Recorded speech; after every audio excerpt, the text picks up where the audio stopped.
Should you lift during wrestling season? This is a great question, and we're going to dive deep into this topic, and we're going to start right now.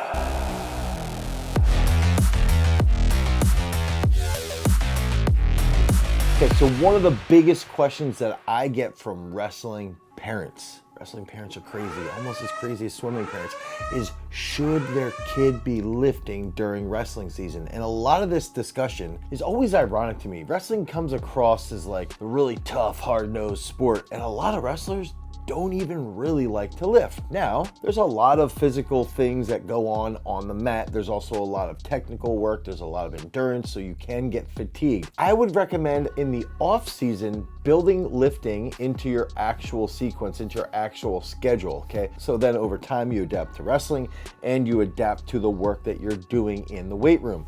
Then as you get into the season, the main thing that I would focus on is recognizing what the season is and looking at it from that bigger picture, okay? So if you can actually identify the main key points throughout the season, usually there's a big opening part of the year, that first big tournament. You want to have a breakout tournament, you want to dominate, you want to have that confidence so that leads and sets up the rest of the season. Then typically there's going to be a holiday tournament, okay? You have that big holiday tournament. That's also usually a big deal. But after that holiday tournament, it usually does go through the team stuff, and then you'll get into the postseason, especially in Pennsylvania, here around the end of February leading into March. We need to see that as a means of periodization. We need to see that for what it is. That's exactly why we set up that peak point inside of our app, Peak Strength. If you look at when you set up that peak point, we figure out for you inside the app how to actually periodize properly. Okay, so there's no shooting in the dark. Now, based off of that, the first key factor is that one of the main qualities that you need to dominate on the mat is strength.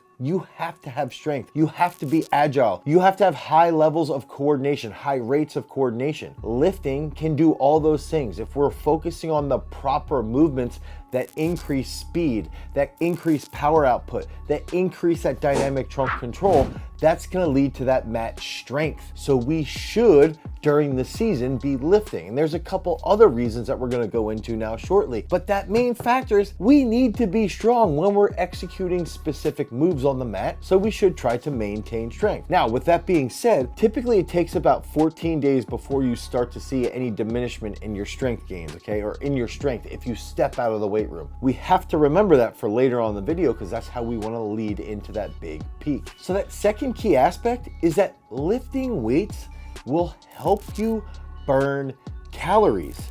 And if we are trying to maintain a weight class or even cut to a weight class, one of those key concepts is that lifting weights burns a lot of calories, okay? And if we're taking shorter rest periods, 45 to 60 seconds, and we're focusing on our nutrition properly, we could actually, in theory, gain strength because we're gonna improve our rates of coordination. We're gonna improve the way our body coordinates so that we can display strength at a higher level of proficiency.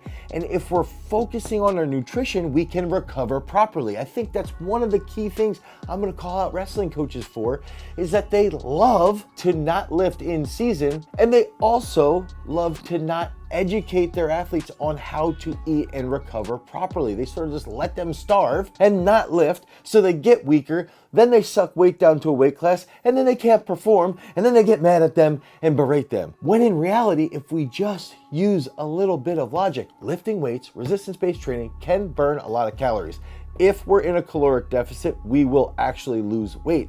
If we're focusing on relative strength, high rates of coordination, we can improve our elasticity and actually still make a weight class while maintaining or increasing our strength. Now, there's two key concepts, and the first one is that we don't want weight training to ruin our mat work, okay? So everything that we're doing is based around wrestling. The whole focus is that we want to improve as a wrestler. What we're doing in the weight room is supporting that. Now, what that means is I would say it can't chronically impact your wrestling room work, okay? If we're in the beginning part of the season and we're starting to wrestle really hard in the room, there might be a transition period of 2 to 3 days where you have to cut back from lifting 4 days a week down to 3, and you have to gauge what you're gonna be doing in the weight room. And you might have some days where your weight room work is really, really hard and it might have a negative impact on the mat, okay? That might happen 2 to 3 to 4 times, and it's okay. That's part of the planning. What I would then do is base everything around those 3 tournaments. You've got the main tournament at the beginning, then you've got the holiday tournament, then you've got the postseason. I know the postseason could be multiple different tournaments, but you want to focus on then 1 to 2 really hard days in the weight room, and then later on you might do something like plyometrics that won't have as negative of an impact on your technique work.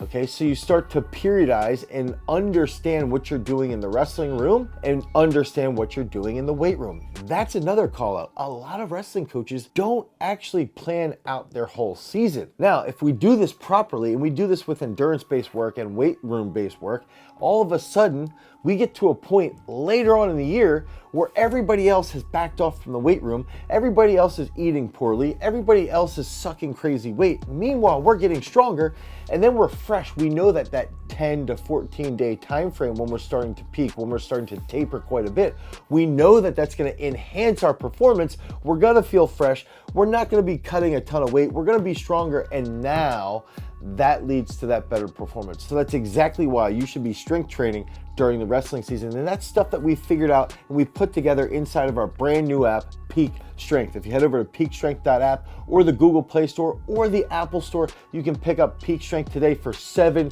free days of training. Because remember, freaks, if you want to become a champion, you've always got to cultivate your power. Peace.